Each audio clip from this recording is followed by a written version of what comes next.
Bueno, llevamos un rato largo, muy penoso para nosotros, hay que decirlo, en que no escuchamos al profesor Román Ortiz, uno de los hombres más conocedores de estudios estratégicos internacionales, un consultor de seguridad y defensa que siempre debiéramos tener en cuenta.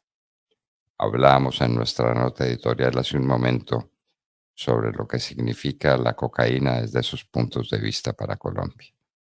Pero ahora estamos ante un hecho que uno no sabe qué consecuencias puede tener. El bombardeo inmisericordia que lanzaron desde Irán contra Israel. No causaron daños. Parece que la cubierta ciclópea que cubre Israel funcionó a la perfección. Pero el ataque ahí estuvo. Más de 300 bombas, o como se las quiera llamar, fueron disparadas contra Israel. ¿Esto para dónde va? ¿Esto qué significa? ¿Cuál puede ser la respuesta de Israel? Estamos a puertas de una guerra a gran escala en el Oriente Medio. Profesor Román Ortiz, muy buenos días. Hola, buenos días, doctor Londoño. ¿Cómo está? Encantado de volver a unirme a la conversación en su programa. Bueno, pues nosotros encantados de tenerlos otra vez, profesor.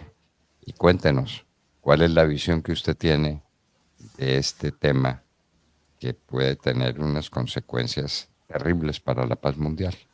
¿Cuál es su opinión? Bueno, mire, yo creo que hay que distinguir aquí entre el corto y el medio plazo, ¿verdad? Yo creo que en el corto plazo, tanto Israel como Irán no tienen interés en escalar esta situación. Entonces, es probable que digamos, es difícil de decir, pero es probable que Israel no responda de manera inmediata, y si lo hace, lo haga de una manera muy limitada, tal vez atacando a los grupos apoyados por Irán fuera de Irán, pero no atacando directamente el territorio iraní. Pero en el medio plazo las cosas son distintas, y sobre todo Israel, pero también Irán, tienen incentivos más grandes para escalar el conflicto. Y evidentemente un conflicto directamente entre Israel e Irán significaría dar el paso final de alguna manera a una guerra de carácter regional en Oriente Medio.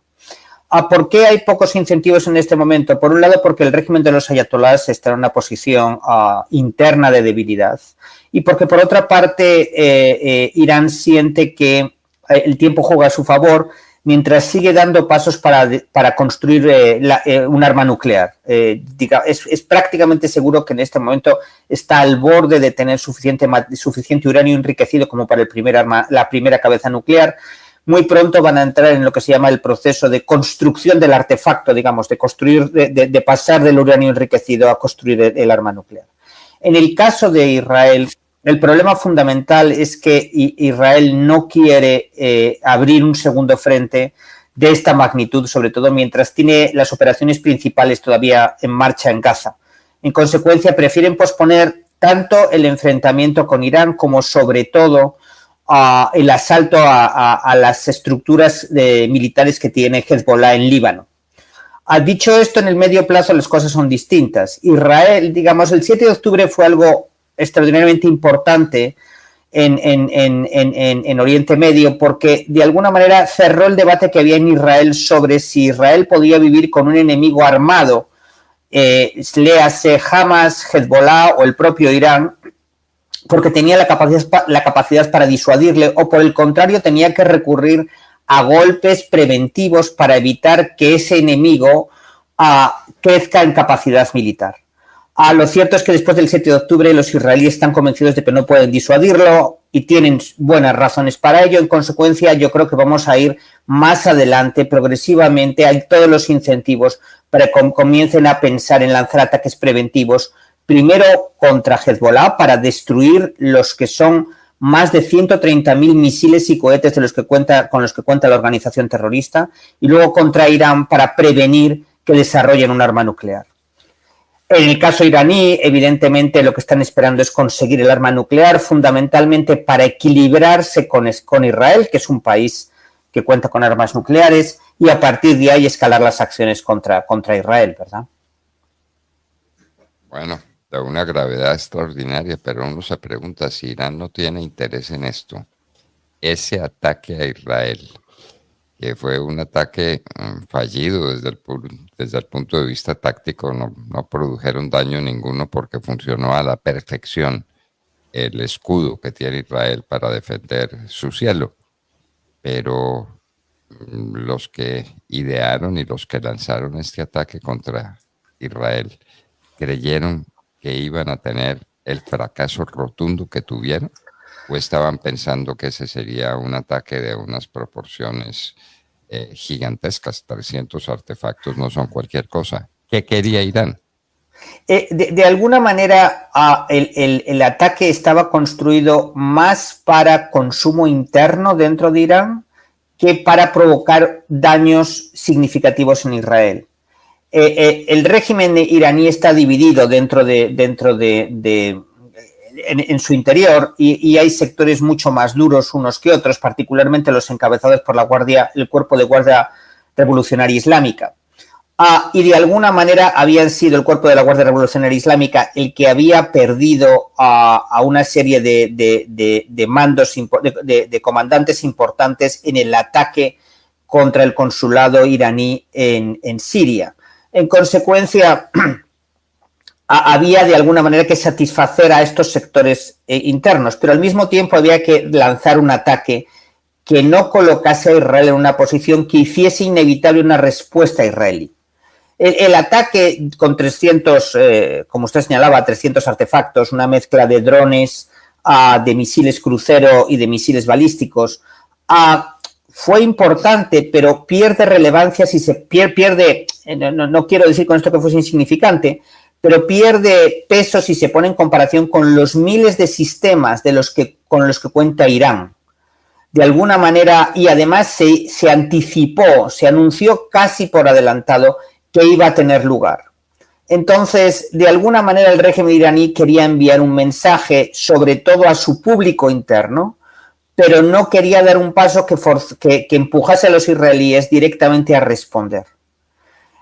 Y ese es un poco de alguna manera el juego en el que está Irán. Evidentemente este es un juego muy peligroso porque está calculando sobre cuál va a ser la reacción del otro lado frente a un ataque que en principio, tal como estaba concebido, no iba a tener unas consecuencias masivas en términos de víctimas, pero lo cierto es que pues podía y puede provocar una respuesta israelí, ¿verdad? Pero ese es un poco, digamos, el juego en el que está Irán en este momento. No, y quiero insistir en esto, no porque tenga ninguna intención pacífica, sino porque en términos de cálculo estratégico prefiere esperar a contar con un arma nuclear que evidentemente cambiaría todo el equilibrio estratégico en Oriente Medio a su favor y le permitiría escalar sus acciones contra Israel. Ellos esperan con mayor impunidad, ¿verdad? Bueno, pero quedó claro el mensaje para Israel, ¿no? No le estalló ninguno de esos misiles dentro de su territorio. Funcionó a la perfección el escudo que tiene Israel contra este tipo de ataques. Eso es increíble. Pero uno se pregunta, ¿qué quería Irán entonces? Usted dice que es más para el consumo interno que para la exportación. Pero el peligro de una respuesta brutal de Israel no pasaría desapercibido. Y hay sectores de Israel que quieren esa respuesta. ¿Dónde estamos? Sin duda, es decir, sin duda existen sectores dentro de Israel que quieren responder. Yo creo que hay dos factores que van a reducir o incluso es posible que hacer que pospongan esa respuesta. Uno es que hay otros sectores dentro de Israel y particularmente las Fuerzas Armadas que entienden que abrir un segundo frente en este momento sería extraordinariamente costoso. Israel tiene la capacidad para manejar ese segundo frente. Ha planeado una guerra en varios frentes, la ha librado varias veces a lo largo de su historia, pero evidentemente si puede esquivarlo, lo va a hacer. El otro factor que es importante es que la administración Biden, el presidente de los Estados Unidos, quiere evitar a toda costa una guerra regional en Oriente Medio por distintas razones, ¿verdad? Una porque sería un desastre en sí mismo, otra por las consecuencias económicas que tendría dicha guerra y, desde luego, sin lugar a dudas, por las consecuencias electorales que tendría cuando estamos a unos 6 meses de la elección presidencial en Estados Unidos. Entonces, esos factores es probable que desincentiven la respuesta israelí. Pero lo que sí es importante tener en cuenta es que esta no es una pregunta sobre si va a pasar una respuesta, si va a haber una respuesta contra Irán. Eso va a pasar. Lo que es distinto es cuándo va a pasar. Para Israel es estratégicamente mucho más conveniente esperar a dar una respuesta. Irán, digamos, tenía opciones. El Iron Dome, el sistema de defensa de misiles israelí, funcionó muy bien, pero como se ha visto en el caso de Hamas, es un sistema como cualquier otro, por otra parte, que puede ser saturado. El punto es cuántos misiles lanzas y qué combinación empleas. Si empleas más drones y más misiles crucero, que son más fáciles de interceptar, las posibilidades de saturar el sistema son más bajas. Si utilizas más misiles balísticos, que son más difíciles de interceptar, entonces hay más posibilidades de provocar algunos daños. Desde luego, el sistema es un ejemplo de una maravilla tecnológica, ¿verdad? Pero hay más posibilidades de saturarlo y de provocar daños, sin duda. Bueno, pues profesor, en últimas es usted optimista y a nosotros nos tranquiliza que lo sea. Bueno, quiero poner un poco de cuidado con el optimismo. Soy optimista en el corto plazo. Quiero subrayar que en el medio plazo me parece que el enfrentamiento de Israel con Hezbollah y con Irán es prácticamente inevitable, porque Israel no puede vivir bajo la amenaza de 130.000 cohetes y misiles de Hezbollah y bajo la amenaza de un arma nuclear iraní. En consecuencia, en algún momento eso va a pasar. Dios mío. Bueno, entonces, optimista en el corto plazo. La respuesta pudo ser más inmediata.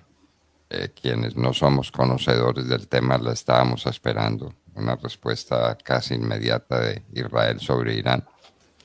El tiempo ha demostrado que tiene razón en esto el profesor Román Ortiz, pues como en todos estos asuntos, él es el maestro y el gran guía en estas materias. Pero a mediano y a largo plazo la situación es supremamente delicada. ¿Y por qué Hezbollah tan poderoso? Usted habla de los misiles de los que dispone Hezbollah, es una cosa pavorosa. ¿Están emplazados todos en Irán o en dónde? No, están emplazados en el Líbano. Y digamos, dentro de esos 130.000 cohetes y misiles estamos hablando de sistemas de alcance muy distinto.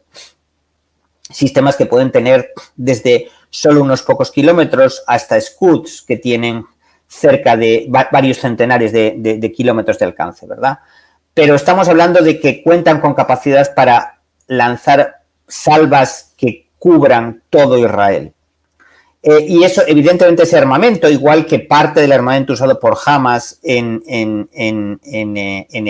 el ataque terrorista del 7 de octubre, los que están utilizando los Houthis, el grupo armado de los Houthis desde Yemen, o las milicias proiraníes desde Siria, todo ese armamento está siendo proporcionado por Irán. De tal manera que la evaluación que hace Israel de que Irán es verdaderamente el factor clave en toda esta guerra y que finalmente el 7 de octubre Hamas fue el brazo ejecutor, pero la mano que movía el ataque era la iraní, es una estimación correcta.